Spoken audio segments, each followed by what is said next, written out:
कर्म का फल। एक गांव में एक सुनार का घर था। उस सुनार का काम बहुत अच्छा चलता था। काम बढ़ने के उद्देश्य से उसने एक दिन बहुत सारा सोना मंगवाया।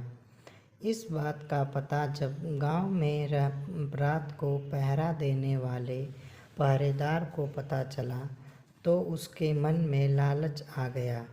जैसे ही रात हुई वह पहरेदार उस सुनार के घर में घुसा और उसे मार दिया। सुनार को मरने के बाद वह जैसे ही बाहर निकला तभी उसे सुनार के एक पड़ोसी ने देख लिया। वह पड़ोसी बहुत ही सज्जन पुरुष था।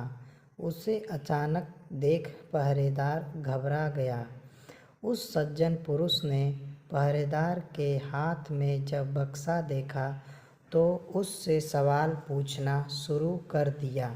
ये बक्सा लेकर कहाँ जा रहे हो?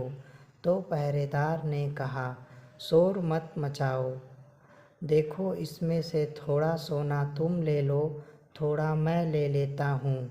इस बात को सुनकर सज्जन पुरुष बोला, मैं गलत काम नहीं कर सकता। यह सुन पहरेदार ने उसे डराने के लहजे में उससे कहा, देख मेरी बात मान जा, नहीं तो बहुत बुरा होगा। फिर मुझे दोष मत देना। धमकी देने पर भी जब वह सज्जन पुरुष न माना तो उस पहरेदार ने ज़ोर ज़ोर से चिल्लाना शुरू कर दिया। जब सब लोग इकट्ठा हो गए तब वह सबको झूठी कहानी बताने लगा। ये आदमी सुनार के घर से बक्सा लेकर आ रहा है, मैंने इसे पकड़ लिया। जब सब लोगों ने सुनार के घर जाकर देखा तो सुनार मरा पड़ा था। पुलिस को बुलाया गया और पुलिस उस निर्दोष व्यक्ति को सुनार की हत्या के इल्ज़ाम में पकड़कर ले गई। मामला कोर्ट पहुंचा। उस आदमी ने जज के सामने बहुत कोशिश की कि खुद को निर्दोष साबित कर सके, लेकिन सारे सबूत और गवाह उसके खिलाफ थे। जैसे ही उसको फांसी की सज़ा हुई वैसे ही उसके मुंह से निकला, भगवान के दरबार में कोई न्याय नहीं है। जिसने मारा है उसे कोई सज़ा नहीं और जिसने कुछ किया भी नहीं उसे फांसी की सज़ा मिल गई।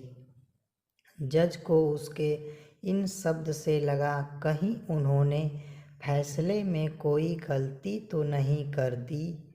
जज ने सच का पता लगाने के लिए एक योजना बनाई।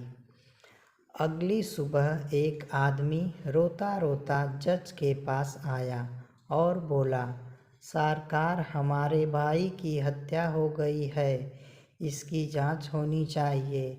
उस समय जज ने फांसी की सज़ा मिले व्यक्ति और उस पहरेदार को उस मरे हुए व्यक्ति की लाश उठाकर लाने को कहा। जब दोनों दिए गए पते पर पहुँचे तो देखा कि खून से लथपथ लाश चारपाई के ऊपर पड़ी है और उस पर चादर डाली गई है। दोनों ने उस चारपाई को उठाया और चलने लगे।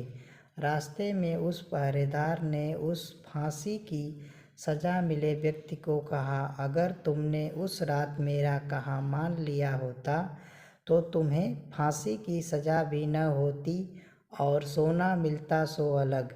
इस बात पर उस व्यक्ति ने जवाब दिया, मैंने तो सच का साथ दिया था, फिर भी मुझे फांसी हो गई। भगवान ने न्याय नहीं दिलाया मुझे।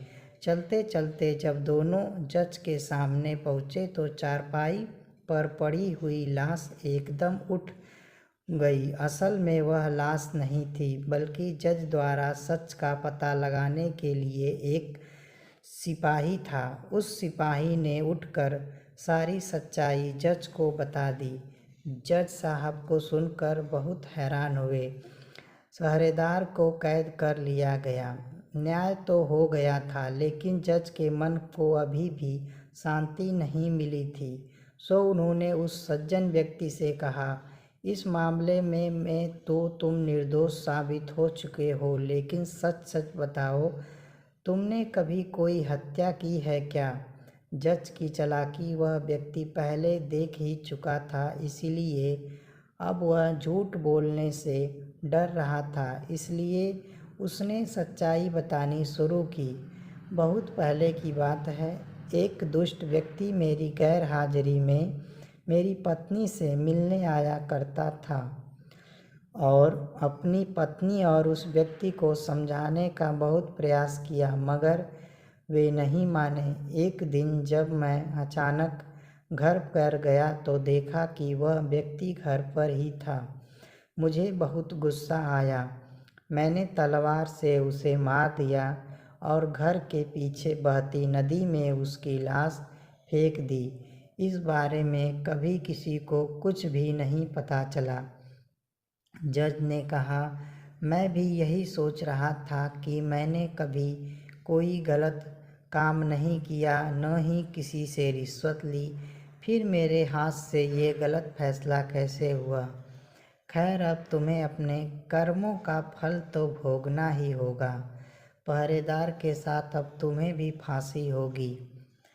कहानी से शिक्षा।